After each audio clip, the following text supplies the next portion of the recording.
তো বস, এখন কথা হবে হিট থার্ড কেস, হিট 3 নিয়ে, যেটা আমি সবে দেখে আসলাম। তো কেমন লাগলো এই ছবিটা? প্রশ্ন একটা, এত দেরি কেন? তার কারণ এই ছবিটা খুব কম সংখ্যক শো পেয়েছে, যেটা আমি আশা করিনি। তার কারণ হচ্ছে এর যে হিন্দি ডাবিং, সেটা 4 সপ্তাহের মধ্যে ওটিটিতে চলে আসবে, যে কারণে মাল্টিপ্লেক্সিং ছবিটা কিনতে রাজি হয়নি, যেরকম লিওর ক্ষেত্রে হয়েছিল। যে কারণে রেট্রো আর হিট 3 এগুলো খুব কম সংখ্যক শো পেয়েছে। আমি বহু বছর পর অজন্তা সিনেমা হল, যেটা অনেক দূরে, সেখানে গিয়ে দুটো ছবি পরপর দেখি, যে কারণে আরও দেরি হয় আর কি।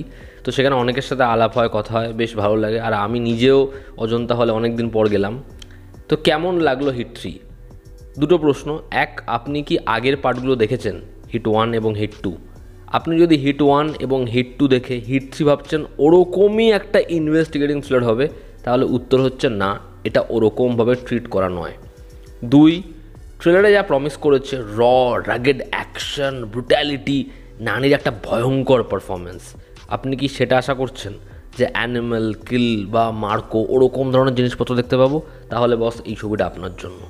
আমাকে যদি এক লাইনে বলতে, আমি বলবো এই ছবিটা দেখো, তুমি মস্তি পাবে। এটা মজার ছবি। এই ছবিটা পার্ট 1-এর মতো কখনোই একটা প্রপার ইনভেস্টিগেটিং থ্রিলার নয়, কিন্তু এই ছবিটা আমাকে ফুল মস্তি দিয়েছে। আমার এই ছবিটা বেশ বেশ ভালো লেগেছে। ছবির গল্পটা আমি একটু করে বলছি। এখানে অর্জুন সরকার, যে একটা কেস ইনভেস্টিগেট করছে, যেখানে একটা বডি পাওয়া যাচ্ছে যার গলা কেটে তার মাথা খুলে শরীর থেকে অর্গানস বের করে নেওয়া হয়েছে। এবার কে এর পিছনে রয়েছে? অর্জুন সরকার যখন এই কেসটা ইনভেস্টিগেট করছে, সে আর কি খুঁজে পাচ্ছে, এবং সে এমন একটা জায়গায় যাচ্ছে যেখানে হোয়াইট স্যুট পরে তার প্রতিপক্ষরা কেন? এর থেকে বেশি জানতে হলে আপনাকে এই ছবিটা নিকটবর্তী সিনেমা হলে গিয়ে দেখতে হবে। ছবির পজিটিভ দিক, নেগেটিভ দিক।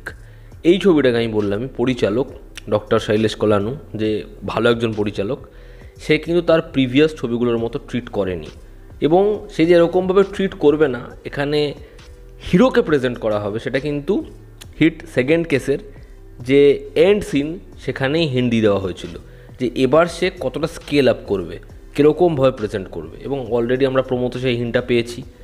তো যে কারণে আমার এই ছবিটা নিয়ে খুব একটা সমস্যা হয়নি।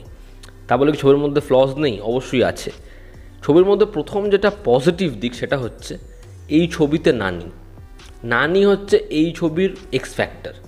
এই ছবিটা যদি অন্য কোনো অ্যাক্টর করতো, আমি জানি না কত এমন সিন আছে যেটা পুল অফ করতেই পারতো না। নানির যে অ্যাটিটিউড, নানির যে পারফরমেন্স, নানির যে এনার্জি, এবং নানির একটা আওয়াজ, যেটায় গোটা হল মস্তি পাচ্ছে, এই যে বিষয়টা সারা ছবিতে যেরকমভাবে সে করছে, অডিয়েন্স কেঁপে উঠছে বারংবার, এবং সেটা জাস্ট মস্তি দেয়। নানি টু গুড। নানিকে যেরকম দেখতে লাগে, নানির যেরকম পারফরমেন্স, যেরকম অ্যাকশন, এবং তার তীক্ষ্ণ চাউনি, তার কমেডি। ধরুন সেখানে কমেডি করছে না, মুখের এক্সপ্রেশনে কোনো হাসি নেই, কিন্তু এমনভাবে ডায়লগস বলছে আমরা হাসবো। নানির পারফরমেন্সের জন্যই এই ছবি বারংবার দেখা যায়। সেকেন্ড পজিটিভ দিক হচ্ছে এই ছবিটার শেষের যে 30 থেকে 40 মিনিটের র সিন, সেখানে যা যা জিনিস দেখানো হবে, আর্কো বলি, অ্যানিমাল বলি, কিল বলি, ভুলে যাবেন। ওই 40 মিনিট ট্রিট, যেভাবে অ্যাকশনটাকে দেখানো হয়েছে, সেখানে হ্যান্ড টু হ্যান্ড অ্যাকশন, সেখানে তোপ চালানো, সেখানে এই ধরুন চাকু তরবারির লড়াই, সব দেখিয়ে দিয়েছে। যেভাবে ট্রিট করেছে ভয়ানক। একটা লম্বা সিন রয়েছে এসকেপের, সেখানে আড়াল হয়ে রয়েছে এবং পাটা কাটা, দেখবেন ট্রেলারে একটা অল্প সিকোয়েন্স রয়েছে, ওটাতে হলে যা সিটি পড়েছে, মাথা খারাপ হয়ে যাওয়ার মতো। একটা জায়গা আছে, একজন কাটতে যাবে, নানির ক্যারেক্টারটা কি খালি দাঁড়াবে, ওই জায়গাটা, বা যখন একটা ছুরি রিভার্স করে দেবে, প্রত্যেকটা সিন ব্যাপক।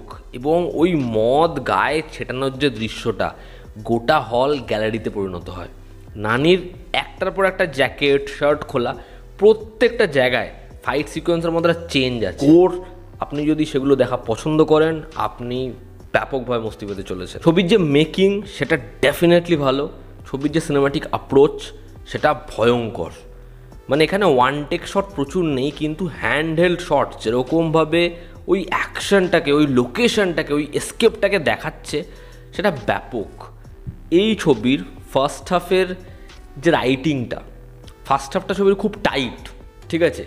ফার্স্ট হাফে যেরকমভাবে অনেক ইনফরমেশান, অনেক কিছু ঘটছে, সেটা যেরকমভাবে আসে সেটা ব্রিদিং স্পেস নেই, কিন্তু অডিয়েন্স হুকড, যে গল্পটা কোন দিকে যাচ্ছে, এত কিছু হচ্ছে, এত কিছু আপনাকে প্রমিস করছে।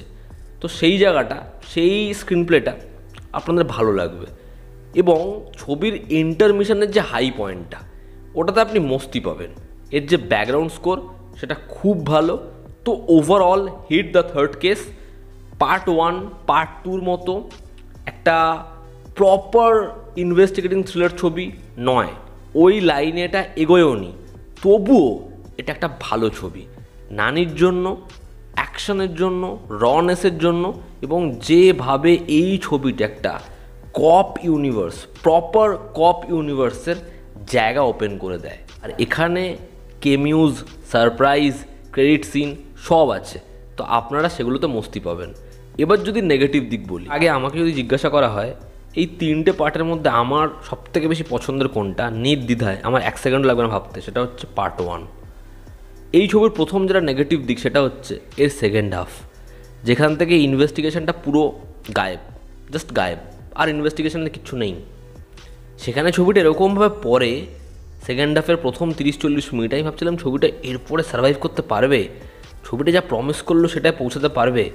এবং বিশ্বাস করুন ছবির গল্পের মধ্যে আর কিচ্ছু বাকি নেই, খালি শেষের ওই 30-40 মিনিট ওই লেভেলের মস্তি দিচ্ছে। মানে আপনি স্ক্রিপ্ট লেভেলে গল্পের জট আর কিচ্ছু পাবেন না সেকেন্ড হাফে, যেটা আমাকে হতাশ করেছে সেকেন্ড হাফে। সেকেন্ড নেগেটিভ দিক হচ্ছে ইনফেরিয়ার অ্যান্টাগনিস্ট। এখানে যে অ্যান্টাগনিস্ট তার নাম আমি বলবো না, তবে তার অনেকগুলো খাজা কাজ দেখেছি, এবং এখানে সে জাস্ট রোবট। আমার তাকে দেখে রাগ হচ্ছিল, তার পারফরমেন্স খুব বাজে এবং চরিত্রটার কিছু করার নেই। নানি মানে খুলে খেলছে, কি পারফরমেন্স দিচ্ছে, উল্টো দিকে এ কিছু করছেই না। অ্যান্টাগনিস্ট খুব খুব বেকার। থার্ড হচ্ছে এখানে লাভ ট্র্যাক, সেটা ছবির ক্ষেত্রে খুব বিপজ্জনক হয়ে দাঁড়াচ্ছিল। এই ছবির মধ্যে যে ট্রুপসগুলো ব্যবহার করা হয়েছে প্রথম থেকে, ছোট ছোট মোচড়গুলো, সেগুলো অডিয়েন্স হাজার হাজার বার দেখে ফেলেছে। ছবির মধ্যে একটা সংলাপ রয়েছে যে কিভাবে ঢুকতে পারে এখানে, এটা সম্ভব না।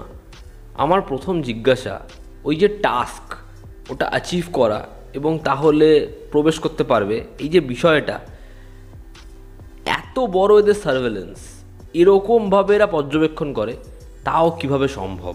বাট ওভারঅল হিট পার্ট 3, এই ছবিটা একটা বেশ মজার ছবি। তুমি ছবিটা দেখো, মস্তি পাবে। নানি ফাটিয়ে দিয়েছে, এবং বললামই আমি, এটা হচ্ছে আসল কপ ইউনিভার্স। দেখার এর পরের পার্টে আমরা কীরকম মস্তি পাই। তো এই ছিল আমার ওপিনিয়ন। তোমরা যারা দেখেছো ছবিটা, তোমাদের কেমন কি লেগেছে জানিও। জনতা আমাদের পাশে আছে। আবার দেখা হচ্ছে। Take care.